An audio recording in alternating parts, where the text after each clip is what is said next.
we can go for the very next thing, that will be the down counter. So I'm just deleting this stuff, the comparator or the comparator, and we can go see the down counter. So that will be cd s underscore cd semantic underscore down counter.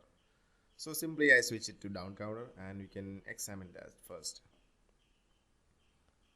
And load, cancel, sorry,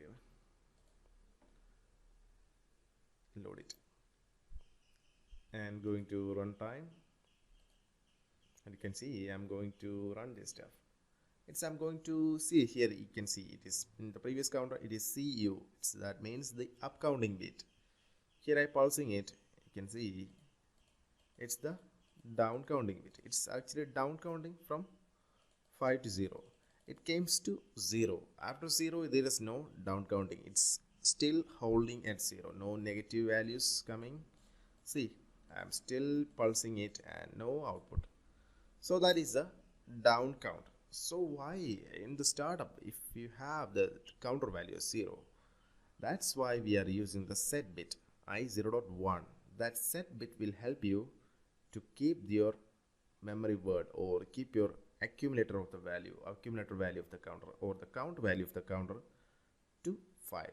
Okay, if you want to get the count value as 5, you can go and see. It is the set is i0.1. I'm going to pulsing it i0.1 for one time, on and off, and you can see the count value is directly set to 5 or whatever the preset value is. And now we can simply down count from 5, 4, 3, 2, 1 and 0. So that is the use of set that I have promised in the first video of the counters. I didn't use the set. That's used for setting the preset value to the current value. That is the set bit. So you know the reset, why you know the reset also. So in this case also we can use our own comparisons. If the count value is lesser than 5 or equal to 5, we can use that output. Okay, if the count value is lesser than 5, you can use this kind of any kind of comparison you can use. That could be equal to, if the count value equals, if the count value not equals, if the count value greater than equals, less than equals, greater than, less than. Any types of comparison you can use, but everything could be in the integer because the count values are coming like the integers.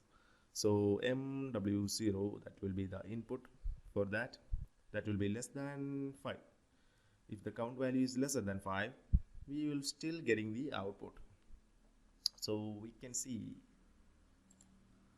it's simple, the reverse of the up counter. We don't have to look too much to it because it's simply everyone can easily get this. So you can see then the first count, it is less than 5.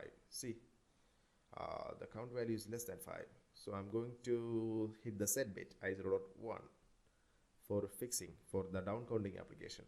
i0.1, you can see now it's 5 counts, and I'm going to reduce 1 count.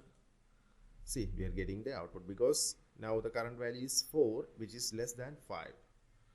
So once more we are still getting only up to 0. When the counter is 0, the value of the counter is 0, that will not provide the output to Q. So that is the up and down counter. And now we can actually go for the very next thing in the next video. That will be the combined up and down counter. See you.